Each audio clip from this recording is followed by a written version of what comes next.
বিসমিল্লাহির রহমানির রহিম। শুরু করিতেছি পরম করুণাময় আল্লাহর নামে।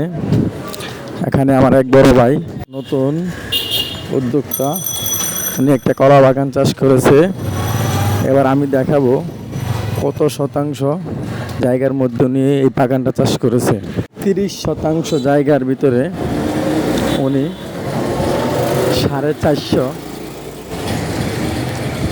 কলা গাছ লাগিয়েছে।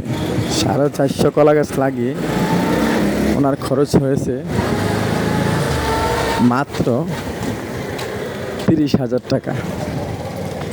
30,000 টাকা খরচ করে ওনার সাথে কথা বললাম। ওনার ইনকাম হবে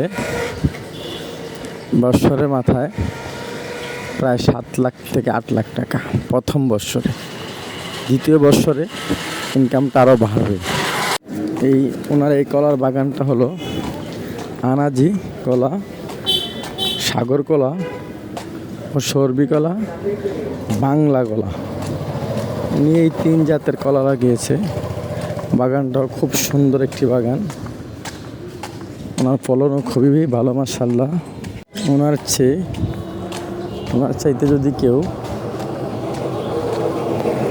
ভালো কোনো কলার জাতের চারা নিতে চান, ওনার এই ভিডিওতে ওনার নাম্বার দেওয়া থাকবে, ওনার সাথে যোগাযোগ করবেন। ওনার আপেল বাগান, মালটা বাগান, সুইজালও ওনার আছে। সুইজালের চারা ওনার কাছে পাবেন। ওনার লেবু বাগান আছে। উনি অনেকগুলি বাগান করেছে। ওনার ব্যবসায়ীটা যে কোনো ধরনের চারা ওনার কাছে পাবেন।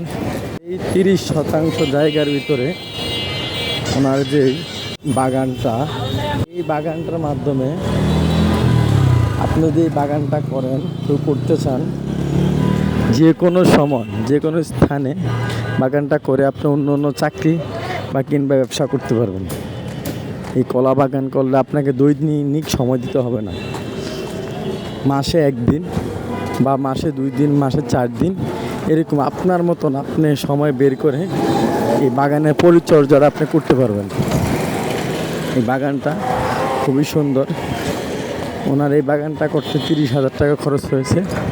ওনার টার্গেট বছর শেষ ওনার সর্বনিম্ন 7 থেকে 8 লাখ টাকা ইনকাম হবে। ওনার এই বাগানে আরও চারিদিক দিয়ে আছে ওল, কচু, বিভিন্ন ধরনের আলু, সুইজাল গাছ, আরও অন্য অনেক কিছু ওনার কাছে আছে। যদি কেউ ওনার থেকে কোনো কলার কোনো চারা নিতে চান, উনি হোম ডেলিভারি দিয়ে থাকেন। টাকা পাঠালে উনি নিজে চারা সংগ্রহ করে আপনার জন্য পাঠিয়ে দেবেন। আপনার যদি ওনার নাম্বার এরকম 01832 জায়গায় পড়ে থাকে 56 ইচ্ছে করলে 832 20-30 হাজার টাকা খরচ করতে পারেন।